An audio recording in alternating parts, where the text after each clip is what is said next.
नमस्कार साथियों, मैं संतोष कुमार स्वागत करता हूं आपका आपके अपने YouTube channel Euler maths classes में, जिसमें हम लोग आज वास्तविक संख्या का लेक्चर नंबर 4 करने जा रहे हैं, जिसमें प्रश्नावली 1.1 का सभी प्रश्न सॉल्व करेंगे। तो चलिए स्टार्ट करते हैं। हम लोग का प्रयोग कीजिए, यानी कि यूक्लिड विभाजन एल्गोरिदम का प्रयोग करते हुए 135 तथा 225 का एलसीएम निकालना है, 196 तथा 38,220 का एचसीएफ निकालना है और 867 तथा 255 का एचसीएफ निकालना है।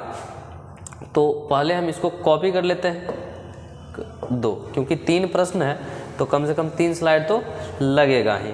तो पहला प्रश्न देखिए क्या कह रहा है कि 135 तथा 225। इस प्रकार का जितना भी प्रश्न दिखे तो हम लोग क्या करते हैं, जो छोटी संख्या होती है उसको b मान लेते हैं, जो बड़ी संख्या होती है उसको a मान लेते हैं। बड़ी संख्या को अंदर लिखते हैं और छोटी संख्या को बाहर लिखते हैं और सॉल्व करना स्टार्ट करते हैं। तो चलिए देखते हैं। 135 थिकनेस थोड़ा सा कम कर लेते हैं। 135 225, यानी कि छोटी संख्या को बाहर कर लिया और बड़ी संख्या को अंदर लिख दिया। देखिए कितना बार का भाग जाएगा, एक बार का भाग जाएगा। तो एक बार का जब भाग जाएगा तो इसको घटाइए। देखिए 5 में से 5 गया 0, यहाँ पे 2 है, 2 में से 3 घटेगा नहीं तो ये इससे पैसा लेगा, यानी कि 12 हो जाएगा। और 12 में से 3 गया तो कितना हो जाएगा, 9 हो जाएगा। और 1 में से 1 गया 0 हो जाएगा। अब यहाँ जो संख्या लिखा होगा उसको यहाँ पे लाइए तो कितना हो जाएगा, 135 हो जाएगा। तो एक बार का फिर से भाग जा रहा है और यहाँ से जब घटाएंगे तो ये कितना आ जाएगा, 45 आ जाएगा। और 90 फिर से यहाँ आ जाएगा। 2 बार का भाग जा रहा है तो 45 दूना 90 और हमारा शेषफल क्या हो जाएगा, 0 हो जाएगा। जैसे ही हमारा शेषफल 0 हुआ और यहाँ पे जो b का वैल्यू होगा वही हमारा एचसीएफ हो जाएगा। तो इसको सबसे पहले हम लोग स्टेप्स में लिख लेते हैं। तो स्टेप्स में कैसे लिखेंगे, तो सबसे पहले लिखना होगा यूक्लिड विभाजन एल्गोरिदम से। यूक्लिड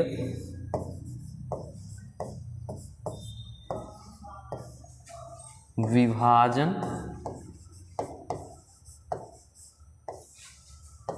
एल्गोरिथम से।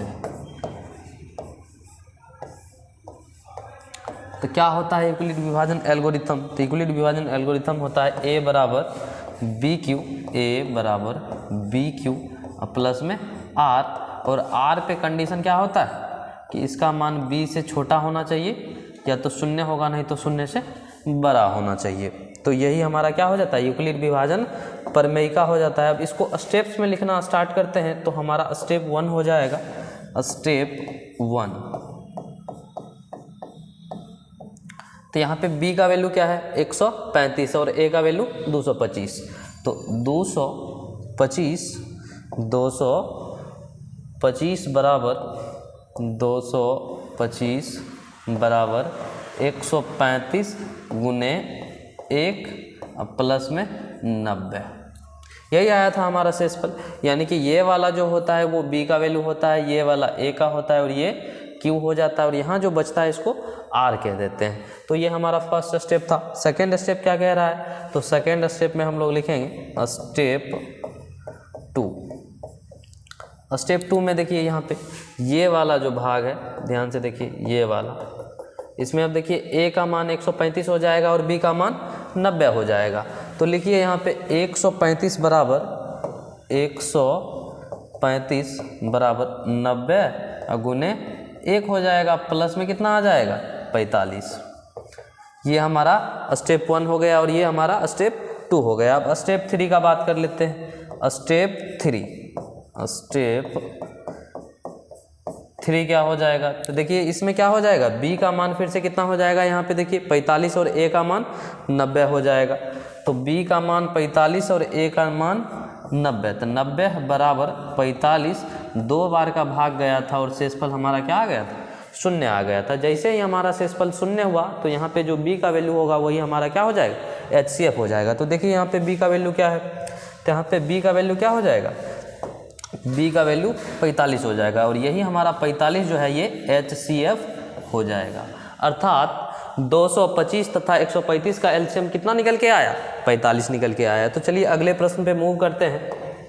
देखिए हमारा प्रश्न क्या है दूसरा कि 196 तथा 38,220 का एलसीएम निकालिए। तो इसमें भी क्या करेंगे, जो छोटी संख्या है उसको b मान लेंगे और जो बड़ी संख्या है उसको a मान लेंगे। बड़ी संख्या को अंदर लिख लेंगे और छोटी संख्या को बाहर लिख लेंगे। तो चलिए स्टार्ट करते हैं प्रश्न को हल करना। तो 196 और अंदर कितना लिखेंगे 38,220। कितना बार का भाग जा रहा है, भाग करके देखिए तो एक बार का भाग यहाँ पे जा रहा है, तो कितना हो जाएगा 196। तो यहाँ देखिए 12 में से 6 गया 6 हो जाएगा, यहाँ पे 7 बचा तो ये इससे पैसा लेगा 17, 17 में से 9 गया ये 8 हो जाएगा, और यहाँ पे बचा 2, 2 में से 1 गया तो 1, यानी कि 186 बचा। अब ध्यान से देखिए यहाँ तो सिर्फ 3 ही ये डिजिट था, 3, 8, 2, इसमें ही भाग लगाएं तो ऊपर से क्या आ जाएगा 2 आ जाएगा। अब देखिए कितना बार का भाग जा रहा है इसमें, जब आप 9 बार का इसमें भाग करिएगा तो 9 बार में इसमें भाग लग जाएगा। तो 9 बार का भाग लगाइए तो कितना हो जाएगा, देखिए 9 और 6 का गुना होगा तो कितना हो जाएगा 9 6 1 54, हाथ का बाकी 5, 9 9 81, 81 5 86, हाथ में बाकी कितना 8, 9 1 9 और 9 8 17 हो जाएगा। और इसको घटाइए, देखिए 12 में से 4 गया 8, यहाँ पे कितना 15, 15 में से 6 गया 9 हो जाएगा, और यहाँ पे कितना हो जाएगा ये 0 हो जाएगा, ये भी यहाँ पे 0 हो जाएगा। अब ऊपर से कितना आया 0।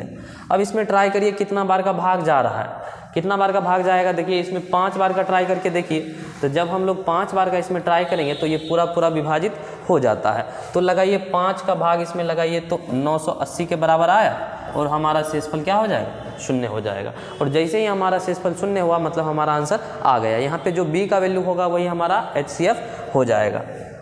तो इसको स्टेप्स में लिख लेते हैं। तो स्टेप्स में लिखने से पहले एक स्टेटमेंट लिखते हैं हम लोग, क्या लिखते हैं, यूक्लिड विभाजन प्रमेयिका से, या फिर एल्गोरिदम का यूज किए हैं तो एल्गोरिदम लिख लेंगे यहाँ पे। तो यूक्लिड विभाजन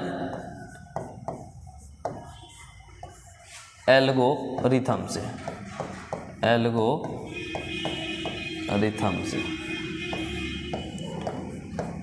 क्या होता है यूक्लिड विभाजन एल्गोरिथम। यूक्लिड विभाजन एल्गोरिथम होता है a बराबर BQ प्लस R, और R का कंडीशन होता है यहाँ पे कि ये B से छोटा होना चाहिए, 0 होना चाहिए, नहीं तो 0 से बड़ा होना चाहिए। यही हमारा होता है यूक्लिड विभाजन एल्गोरिथम। तो अब स्टेप्स में लिखते हैं। तो हमारा फर्स्ट स्टेप क्या हो जाएगा, स्टेप 1 क्या है स्टेप, देखिए इसमें ये वाला जो है a का मान हो जाएगा, यानी कि 38,220 बराबर 196 गुने 195, और हमारा शेषफल क्या आ गया 0 आ गया। मतलब फर्स्ट स्टेप में ही हमारा शेषफल 0 हो जाएगा। फर्स्ट स्टेप में हमारा शेषफल 0 हो गया, इसका मतलब इसी स्टेप में जो हमारा b का वैल्यू होगा वही हमारा HCF निकल के आ जाएगा। तो लिख लेते हैं यहाँ पे हमारा HCF कितना निकल के आया, HCF यहाँ पे निकल के कितना आया, HCF ये हो जाएगा, यही तो b का मान है यहाँ पे, और यही हमारा क्या हो जाएगा HCF हो जाएगा, यानी कि HCF ये हो गया। कितना आया HCF 196। तो इसी प्रकार से तीसरा जो प्रॉब्लम है इसको भी कर लेते हैं हम लोग। थर्ड प्रॉब्लम में क्या करेंगे, फिर से छोटी संख्या जो है उसको बाहर लिख लेंगे, या जो बड़ी संख्या है उसको अंदर लिख लेंगे। तो छोटी संख्या कितना है यहाँ पे 255 ही है। तो छोटी संख्या क्या है यहाँ पे 255, और बड़ी संख्या यहाँ पे क्या है 867। भाग लगाइए यहाँ पे, देखिए कितना बार का भाग लग रहा है। तो जब आप 3 बार का ट्राई करेंगे तो इसमें भाग लग जाएगा। तो 5 तिया 15, हाथ में बाकी 1 रह जाएगा, फिर 5 तिया 15 1 16, फिर से 1 3 2 6 1 7, इसको घटाइए, 7 में से 5 गया 2, और यहाँ पे 6 में से 6 गया तो 0, 8 में से 7 गया तो 1 बच जाएगा। अब ये वाला जो संख्या है यहाँ पे 255, इसको यहाँ पे लिख दीजिए 255। 2 बार का भाग जा रहा है तो कितना आ जाएगा 204 आ जाएगा। अब 5 में से 4 गया तो 1, अब यहाँ पे 5 में से 0 गया तो 5 ही रह जाएगा, और ये 0 हो जाएगा। और यहाँ पे क्या निकल के आ जाएगा, फिर से ये 102 जो यहाँ बचा इसको उठा के यहाँ पे लाइए 102, और 2 बार का भाग जाएगा और पूरा पूरा 102 यहाँ पे कट जाएगा, और हमारा शेषफल 0 हो जाएगा। हमारा शेषफल जैसे ही 0 हुआ तो सीधा सीधा समझ में आ गया कि यहाँ पे जो b का वैल्यू होगा, कहने का मतलब 51 जो है हमारा HCF निकल के आ गया। तो इसको फिर से स्टेप्स में लिखते हैं हम लोग। स्टेप्स में लिखने से पहले लिखेंगे यूक्लिड विभाजन एल्गोरिदम से। यूक्लिड विभाजन एल्गोरिथम से।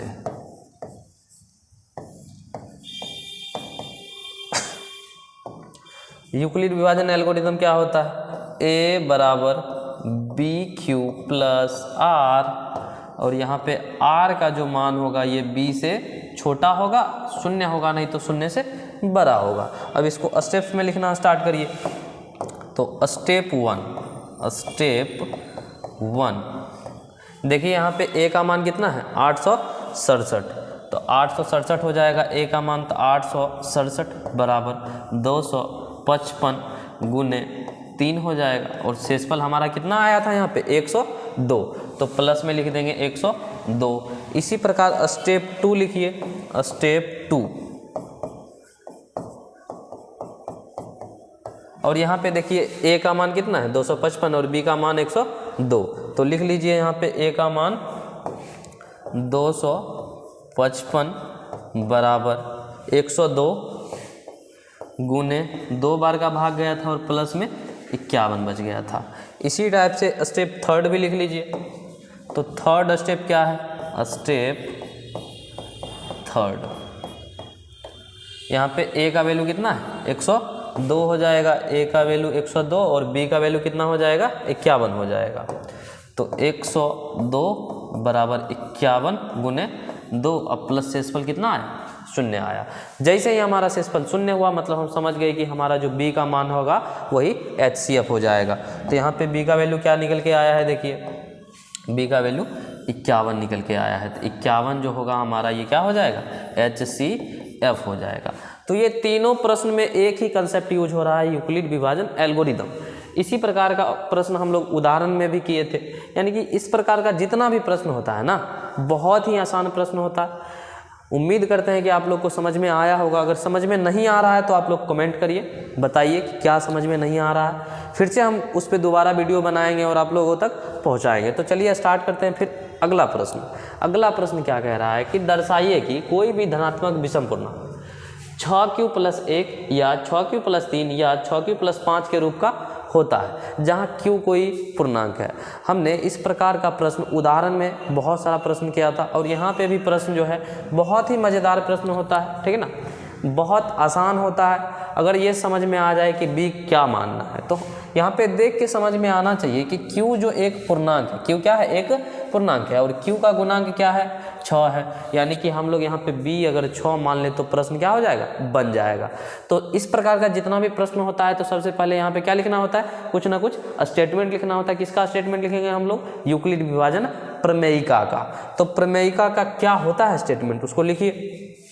तो यूक्लिड विभाजन प्रमेयिका का जो स्टेटमेंट है उसको लिखिए। तो लिखेंगे यहाँ पे यूक्लिड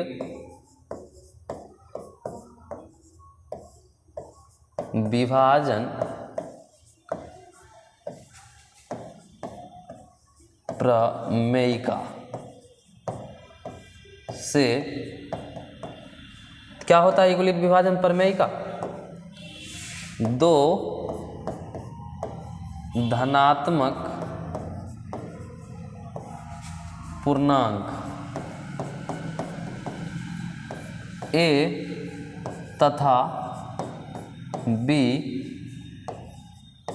दिए रहने पर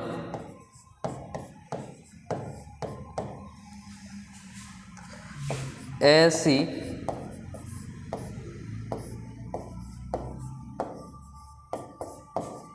अद्वितीय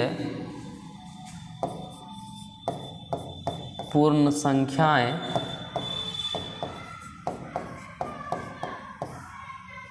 Q तथा R विद्यमान हैं कि क्या हो जाएगा? कि A बराबर BQ + R हो जाएगा। तो A बराबर BQ + R, और r का कंडीशन क्या है यहाँ पे कि ये b से छोटा हो जाए, शून्य हो जाए, नहीं तो शून्य से बड़ा हो जाए। यही हमारा होता है यूक्लिड विभाजन प्रमेयिका का स्टेटमेंट। तो ये जैसे ही हुआ, इसके बाद हम लोग क्या करेंगे, यहाँ पे b मान लेंगे। b कितना मांगेंगे, जितना यहाँ पे q क्या होगा, q का गुणांक। b कितना मानेंगे हम लोग, जितना q का गुणांक होगा। q का गुणांक यहाँ पे 6 है, तो यानी कि b कितना मान लेंगे हम लोग, 6 मान लेंगे। तो यहाँ पे लिखेंगे माना b बराबर 6।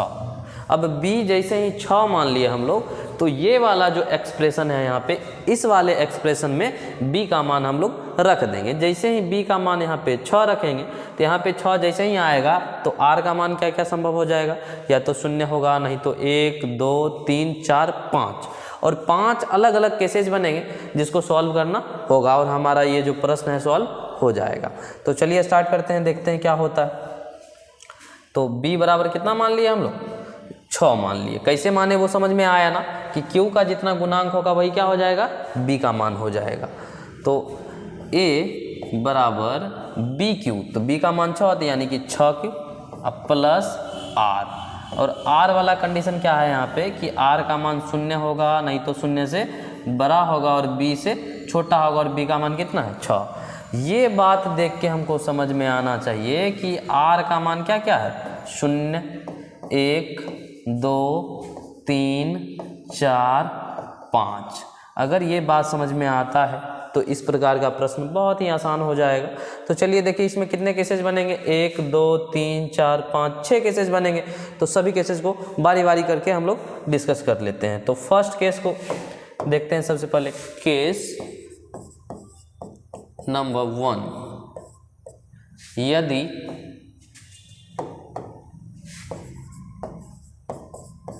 r बराबर 0 हो तो क्या होगा, यदि r का मान 0 हो जाए। तो देखिए यहाँ पे a बराबर क्या है, a बराबर 6q अब प्लस r, और r का मान कितना है, 0। r का मान यहाँ पे कितना है, 0। तो प्लस में 0 लिखने का कोई फायदा नहीं है, मतलब a बराबर क्या आ गया, 6q आ गया। प्रश्न क्या कह रहा है कि जितना भी धनात्मक विषम पूर्णांक होता है, कौन सा पूर्णांक, विषम। विषम कहने का मतलब जो 2 से विभाज्य नहीं हो। तो यहाँ पे भाग करके देखिए, इसमें 2 से जैसे ही भाग करेंगे तो भाग चला जा रहा है, मतलब जैसे ही यहाँ पे भाग हुआ तो ये तो समझ में आया कि ये धनात्मक विषम पूर्णांक नहीं है। तो लिख लेंगे हम लोग यहाँ पे, क्या लिखेंगे, चूँकि 6q 2 से विभाज्य है, 6q 2 से विभाज्य है, अतः 6q एक धनात्मक सम पूर्णांक होगा। तो यही हमारा क्या था, केस नंबर 1। अब केस 2 में क्या करेंगे, r का मान 1 रख लेंगे और केस 2 भी सॉल्व हो जाएगा। तो देखिए केस नंबर 2,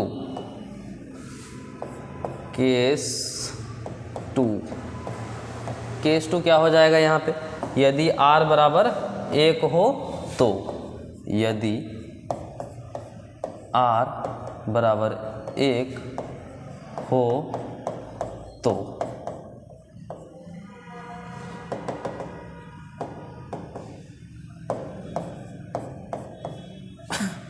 तो रखिए r का मान कितना रख लेंगे, अब 1 रख लेंगे। तो a बराबर bq, और b का मान 6 था, यानी कि 6q अब प्लस r का मान 1 हो जाएगा। अब देखिए क्या बना यहाँ पे, a बराबर 6q प्लस 1, 6q प्लस 1 में 2 से भाग देने का ट्राई करिए। तो देखिए इसमें 2 का भाग चला जाएगा, 2 से भाग दीजिए, देखिए ये भाग चला जाएगा। लेकिन इसमें जैसे ही 2 से भाग देंगे तो इसमें 2 से भाग नहीं जाएगा। तो इससे क्या समझ में आया कि 6q प्लस 1 जो होगा, 6q प्लस 1 ये हमारा धनात्मक विषम पूर्णांक होगा। तो यहाँ पे भाषा लिख देंगे, थोड़ा सा क्या लिखेंगे कि चूँकि 6q प्लस 1, चूँकि 6q प्लस 1 क्या है, 2 से विभाज्य नहीं है, अतः 6q प्लस 1 एक धनात्मक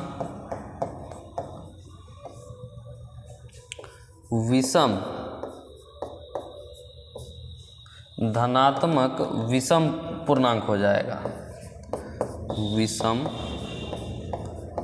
पूर्णांक होगा।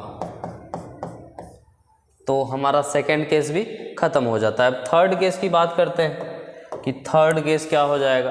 केस थर्ड,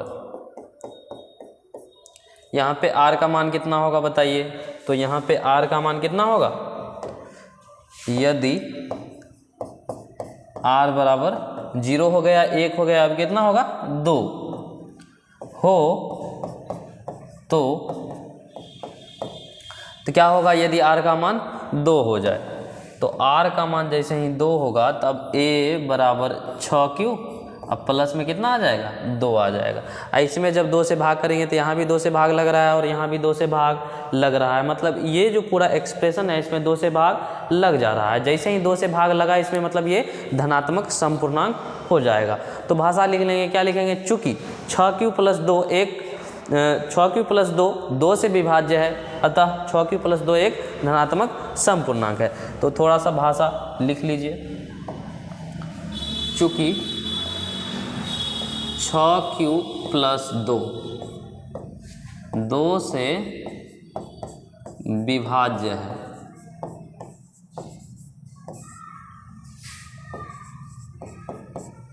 अतः 6q प्लस 2 एक धनात्मक समपूर्णांक होगा।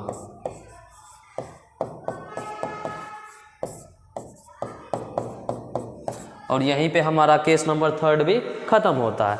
यानी कि ये क्या निकल के आया कि ये भी एक धनात्मक समपूर्णांक होता है। अब केस नंबर फोर्थ का बात करते हैं हम लोग। तो केस नंबर फोर्थ,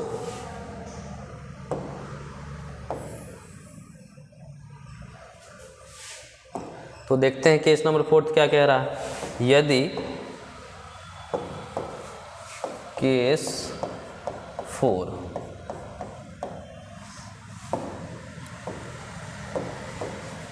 यदि r बराबर 2 हो गया था तो कितना हो जाए, 3 हो जाए। यदि r बराबर 3 हो तो यदि r का मान कितना हो जाए, 3 हो जाए। तो जैसे ही r का मान 3 होगा तो a बराबर 6q प्लस 3 हो जाएगा। इसमें भी 2 का भाग नहीं जाएगा, इसमें भी 2 का भाग नहीं जाएगा, इसीलिए ये भी एक धनात्मक विषम पूर्णांक हो जाएगा। तो लिख देंगे चूंकि 6q प्लस 3 2 से विभाज्य नहीं है, 2 से विभाज्य नहीं है, अतः 6q प्लस 3 एक धनात्मक विषम पूर्णांक होगा। और ये हमारा केस नंबर फोर्थ भी खत्म हो जाता है। अब फिफ्थ नंबर केस का बात करते हैं हम लोग। तो फिफ्थ नंबर केस में क्या हो जाएगा, केस फिफ्थ,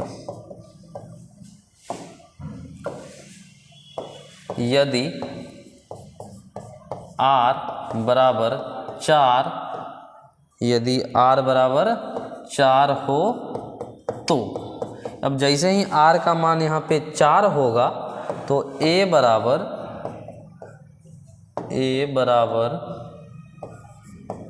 6q प्लस में कितना आ जाएगा 4 आ जाएगा, और 2 से ये विभाज्य हो जाएगा। यहाँ भी 2 का भाग जा रहा है और यहाँ भी 2 का भाग जा रहा है। जैसे ही 2 से विभाज्य हुआ इसका मतलब ये क्या है, धनात्मक समपूर्णांक है। तो फिर से वही लैंग्वेज लिख लेंगे हम लोग, चूँकि 6q + 4 2 से विभाज्य है, अतः 6q + 4 एक धनात्मक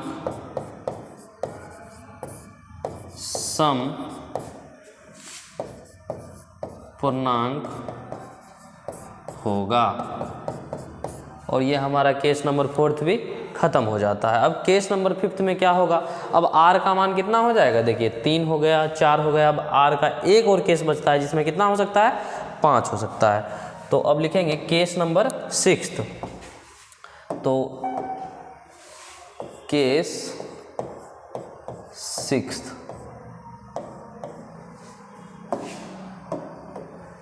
यदि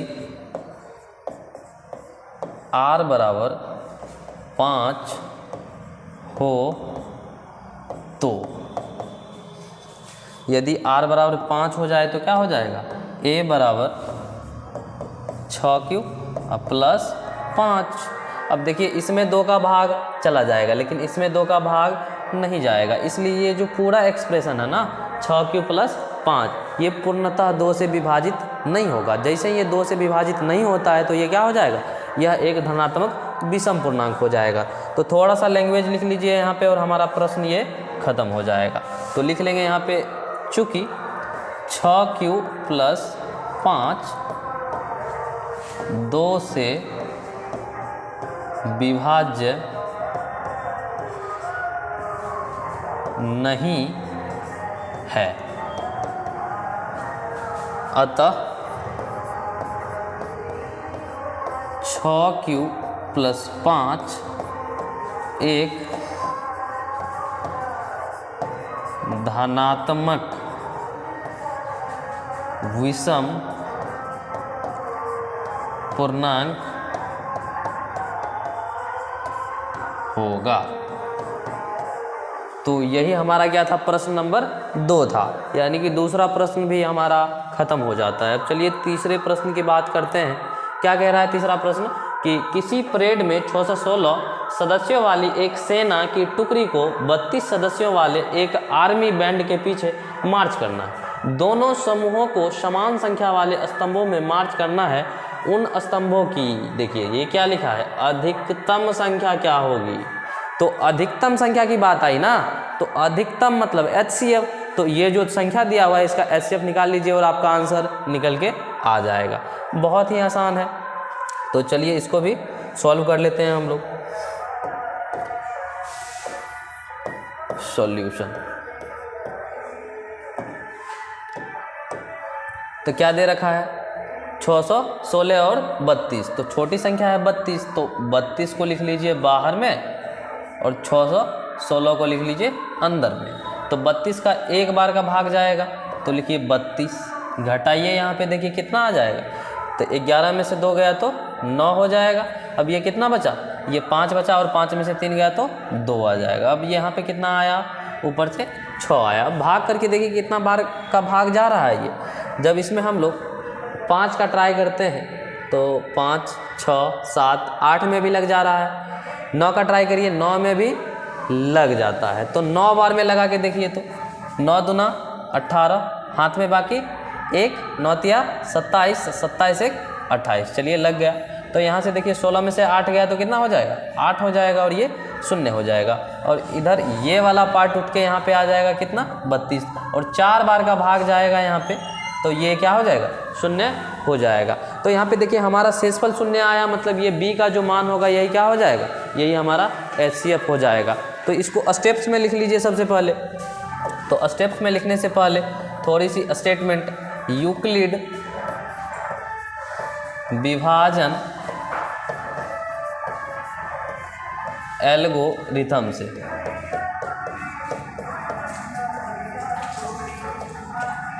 तो क्या होता है यूक्लिड विभाजन एल्गोरिथम, तो ए बराबर बी क्यू प्लस आर हो जाएगा। और आर पे क्या कंडीशन है कि ये 0 से बड़ा या बराबर हो जाएगा और बी से छोटा हो जाएगा। यही होता है यूक्लिड विभाजन एल्गोरिथम।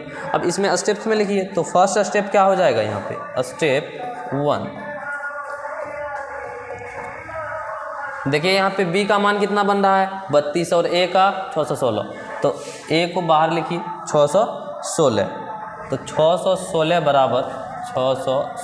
बराबर 32 गुने कितना बार का भाग गया 19 बार का, तो प्लस में शेषफल लिख लीजिए। अब कितना है शेषफल, कितना आया था देखिए यहाँ पे शेषफल कितना आया था 8 आया था, तो प्लस में 8। यहीं पे हमारा स्टेप 1 खत्म हो जाता है। अब इसका सेकेंड स्टेप क्या होगा, तो सेकेंड स्टेप में लिखिए स्टेप 2। अब यहाँ ध्यान से देखिए, ये हमारा जो होगा ना अंदर का ये वाला, यही हमारा A हो जाएगा, और ये बाहर का जो लिखा हुआ है यही हमारा B हो जाएगा। तो स्टेप में लिखिए इसको 32 बराबर 8 गुने 4, और हमारा यहीं पे शेषफल क्या हो गया 0 हो गया। जैसे ही हमारा शेषफल 0 हुआ और ये जो B का मान बचा ना, यही हमारा क्या हो जाएगा HCF हो जाएगा। तो यहाँ पे HCF कितना निकल के आया, ये 8, ये हमारा क्या है HCF। लेकिन इसको थोड़ा सा भाषा में लिखना होगा। क्या कह रहा है कि उन स्तंभों की अधिकतम संख्या कितनी होगी, तो उन स्तंभों की अधिकतम संख्या उतनी होगी जितनी HCF निकल के आई है। तो यहाँ पे थोड़ा सा भाषा लिख लीजिए लास्ट में कि अतः उन स्तंभों की संख्या बराबर क्या आएगा HCF ऑफ किसका, यहाँ पे 32 और 616, तो 32, 616 जो कि कितना निकल के आया है 8 के बराबर, और 8 ही हमारा क्या हो जाएगा इस प्रश्न का उत्तर हो जाएगा। तो यहाँ पे हम लोग 3 प्रश्न कर चुके हैं, और इस प्रश्नावली में टोटल 5 प्रश्न हैं, 2 और प्रश्न बच रहे हैं।